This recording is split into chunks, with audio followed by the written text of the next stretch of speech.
Jack carefully scraped off the birth date on the check and changed it to his own. Then he pasted his name on it. He took out a model airplane that he'd soaked in water beforehand. He peeled off the airline logo and stuck it on the check. Finally, he pressed the check flat in a book. Just like that, Jack forged a crude but usable airline paycheck. He took it to the bank to cash. For most people, successfully cashing this check would be very difficult, but for Jack, it was as easy as breathing. Because not only did he have a handsome face, he knew exactly who was easiest to fool. After some careful observation, he picked a pretty female teller named Emma, who seemed like she'd fall for charm.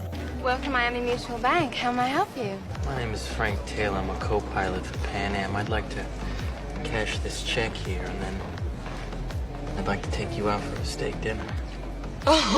Just like that, he successfully cashed the check. After the first success, he couldn't stop. He started buying model planes in bulk and mass-producing fake checks. Then he'd go to the airport to cash them. He specifically targeted attractive rookie employees. Before long, he'd infiltrated the bank's inner circle. From these women, he learned that banks had machines to verify checks. So he bought a decommissioned verification machine at a high price, brought it home, and studied it carefully. Then he created fake checks that even the machine couldn't detect. Disguising himself as a pilot, he started flying for free and illegally cashing checks all across the country. As the amounts grew larger, the FBI finally caught wind of his activities. Agent Carl tracked him down to his hotel using the address on a fake check. He barged into the room with a gun drawn. Seeing the tools of Jack's trade on the table, Carl knew he had him this time. Just then, the sound of a toilet flushing came from the bathroom. Jack calmly walked out, not at all rattled. He smoothly pretended to be with an intelligence agency, claiming he was also after the same criminal. Relax!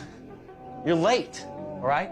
My name's Alan, Barry Allen, United States Secret Service. Your boy just tried to jump out the window. My partner has him in custody. I don't know what you're talking about. Carl didn't believe him at first, but seeing how composed Jack was and watching him hand over his wallet for inspection, he started to have doubts. Just as Carl was about to open the wallet, Jack stopped him and pulled him over to the window. Look out the window. My partner's walking him to the car as we speak. Look, old guy almost pissed in his pants when I came through the door. He jumped right through the window onto the hood of my car. Hey, Murph. Yeah, call the LAPD again. I don't want people walking through my crime scene. I didn't expect the Secret Service on this. Don't worry about it. Well, what's your name? Henry.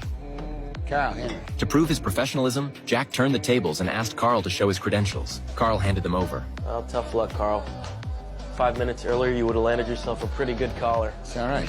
He said this as he gathered up the printer and checks and asked Carl to watch the scene. Then he walked out of the room without hesitation. He didn't even take his wallet. At this point, Carl thought to himself that after all this time chasing him, he'd finally caught the master con man. He relaxed, sat on the bed, and even started laughing. But as he laughed, he felt something wasn't right. So he opened the wallet to check. What he saw left him stunned.